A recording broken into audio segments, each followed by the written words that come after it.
स्वामी समर्थ महाराजांचे पारायण 108 पारायण करायचे हे 21 दिवसात मी ठरवलं होतं की मला हे अनुष्ठान करायचं आहे.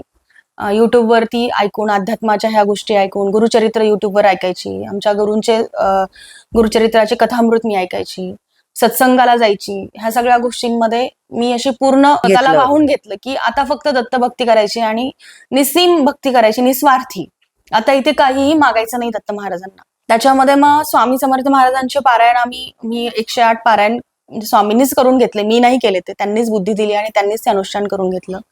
अगदी म्हणजे सकाळी 3 वाजता ब्रह्ममुहूर्तावरती उठून पारायण करायची मी आणि दिवसभर माझे पारायण चालू असायची.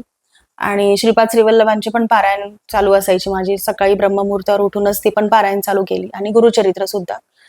आणि मग हळूहळू असं झालं एक दिवस की म्हणजे मी सत्संग वगैरे अटेंड करायची आणि एक दिवस युट्यूबवरती सहज पॉडकास्ट वगैरे बघत असताना आपल्या स्वातीताई अटकर यांचे व्हिडिओज काही बघितले मी, पॉडकास्ट जसे शर्मिला ताईंनी घेतलेले.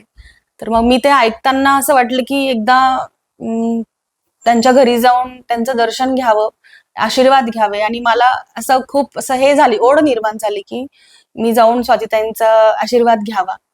आणि अध्यात्माच्या याच्यात आवड असल्यामुळं या शक्तीशी भेटायची खूप इच्छा झाली माझी.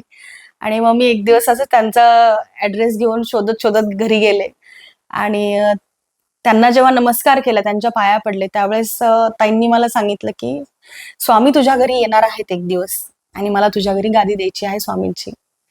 त्यावेळेस त्या ज्या काही बोलल्या त्यावेळेस म्हणजे कळालंच नाही नेमकं काय आहे, कारण मला हे काहीच माहिती नव्हतं की स्वामी येणार म्हणजे नेमकं काय, असं मला कळलंच नाही. थोडंसं मनात आलं की स्वामी येणार म्हणजे बाळ येणार आता माझ्या घरी, असं मला एक मनात हे झालं.